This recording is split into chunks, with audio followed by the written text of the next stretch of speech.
불만 쏟아진 중대재해처벌법. 만성질환 제외, CEO 면책도 필요.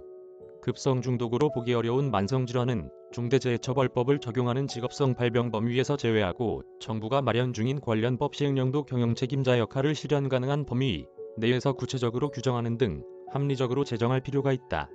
한국경영자총협회와 중소기업중앙회, 대한상공회의소, 전국경제인연합회, 한국무역협회, 한국중견기업연합회 등 경제 6단체는 13일 공동으로 이 같은 내용이 담긴 중대재해처벌 등에 관한 법률 시행령 제정 건의서를 법무부와 고용노동부, 환경부, 산업통상자원부, 국토교통부, 공정거래위원회 등 관계부처에 제출했다. 중대재해처벌법 시행에 따른 혼란과 부작용을 최소화하기 위해 무엇보다 보안입법이 우선적으로 추진돼야 한다고 한 목소리를 냈다. 법 시행 혼란, 부작용 최소화 한 목소리. 보안입법 추진 절실 경제 6단체는 우선 시행령으로 위임한 급성중독 등 대통령령으로 정하는 직업성 질병자는 업무상 사고와 유사한 화학물질 유출 등에 의한 질병자로 한정해야 한다고 강조했다. 뇌심혈관계 질환과 근골격계 질환, 진폐, 소음성 난청, 직업성 암 등 만성질환은 직업성 발병 범위에 넣지 말아야 하고 직업성 질병자의 중증도 기준이 없으면 중대산업재해 범위가 지나치게 넓어질 가능성이 있는 만큼 사고 시 기준과 동일한 6개월 이상 치료가 필요한 경우를 시행령에 규정해야 한다는 설명이다. 경영책임자 등의 의무인 안전보건관리체계의 구축 및 이행에 관한 조치, 안전보건관계법령의 의무 이행에 필요한 관리상의 조치도 경영책임자의 지위와 역할을 고려해 연 1회 이상 보고받는 방법으로 관리하도록 구체적 의무 규정을 시행령에 마련돼야 한다고 지적했다. 경제 6단체는 안전보건관리체계 구축은 적정한 인력과 예산이 수립됐는지 경영책임자가 직접 확인토록 하고 안전보건관계법령은 제4조가 산업재해 예방을 위한 경영책임자 의무를 규정하고 있는 만큼 산업안전보건법으로 특정하는 것이 바람직하다고 촉구했다. 이어 안전보건관계법령의 의무 이행에 필요한 관리상의 조치를 외부 전문기관을 통해 위탁한 경우 경영책임자가 의무를 이행한 것으로 간주하고 정부가 300인 미만 사업장에 대해 위탁 비용을 지원해야 한다고 주장했다. 또 안전보건교육 수강 대상도 중대산업재해 발생 사실만으로 교육을 받도록 강제하는 것은 부당하기 때문에 경영책임자가 제4조의 의무를 위반해 법원에서 유죄 확정 판결을 받은 경우로 한정해야 한다며 중대산업재해 발생 사실 공표 대상도 법원의 유죄 확정 판결을 받은 경우로 명확히 하되 산업안전보건법상 공표 대상과 중복되면 제외하는 게 필요하다고 요청했다.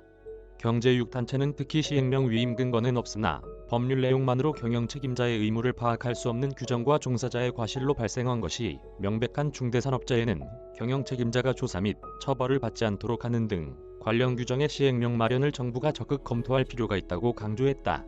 아울러 중소기업이 자체적인 사고관리 역량을 키우고 안전한 일터를 만들기 위해 정부가 지원 의무 내용으로 업종과 규모별로 필요한 관리사항을 가이드라인으로 만들고 정부 중심으로 현장 컨설팅 등을 강화해야 한다며 이번 건의서를 정부가 적극 반영해야만 법률상 모호하거나 불명한 사항들이 조금이나마 해소될 수 있을 것이라고 덧붙였다. CEO 책임 소재, 광범위, 사업차질 불가피, 소송 남발 우려의 로펌도 전담팀 꾸려 산업 현장에 불만도 쏟아졌다. 반도체, 디스플레이 업계 관계자는 규모가 큰 기업일수록 업무가 세분화돼 있는데 모든 걸 CEO가 어떻게 다 책임지라는 것이냐며 책임 소재가 너무 광범위하고 CEO가 경영활동에 집중 못해 사업에 차질이 생길 수 있다고 목소리를 높였다. 이어 교통사고 처벌 수위를 아무리 높인다고 해도 도로 위 차량 사고를 제로로 만들 순 없지 않느냐며 그동안 강화된 산업안전법이 제대로 작동하도록 산재 예방 시스템과 현장 관행을 개선해 나가는 게 우선이라고 말했다. 자동차 업계 관계자도 법안 취지에 맞춰 현장에서 사업주의 노력이 실질적으로 이뤄질 수 있도록 유도하는 재해 예방 위한 투자, 성실 이행 사업장에 대한 면책 조항 등의 마련도 처벌 못지않게 중요하다고 설명했다. 정유업계 관계자는 발생하는 사고의 유형과 요인이 매우 다양한데 현재 법 규정은 너무 광범위하고 모호하다며 협력사 직원들의 안전 확보를 위해 원청이 어떤 것을 해야 하는지를 명확하게 해줘야 하는데 그런 대책이 없고 명확한 기준을 주고 그에 기반해 처벌도 이뤄져야 논란의 여지가 없을 것이라고 비판했다. 철강, 조선업계 관계자는 재해 발생 이후 노동자와 기업 간 법정 분쟁도 벌어질 것이라며 이미 대형 로펌을 중심으로 법 시행을 앞두고 전담팀을 구성해서 소송 전에 대비 중인 분위기라고 우려했다. 김동욱 법무법인 세종 변호사는 기업의 대응만으로는 중대재해처벌법에 대비하는 데 한계가 있다며 정부가 하루속히 하위 법령을 마련해 안전보건 조치 의무를 둘러싼 법적 불확실성을 해소해 기업들이 준비할 수 있는 충분한 시간을 확보해줘야 한다고 조언했다. 최석환 기자 이메일 주소, 심재현 기자 이메일 주소, 우경희 기자 이메일 주소, 장덕진 기자 이메일 주소. 저작권자 돈이 보이는 리얼타임 뉴스 머니투데이. 무단전제 및 재배포 금지.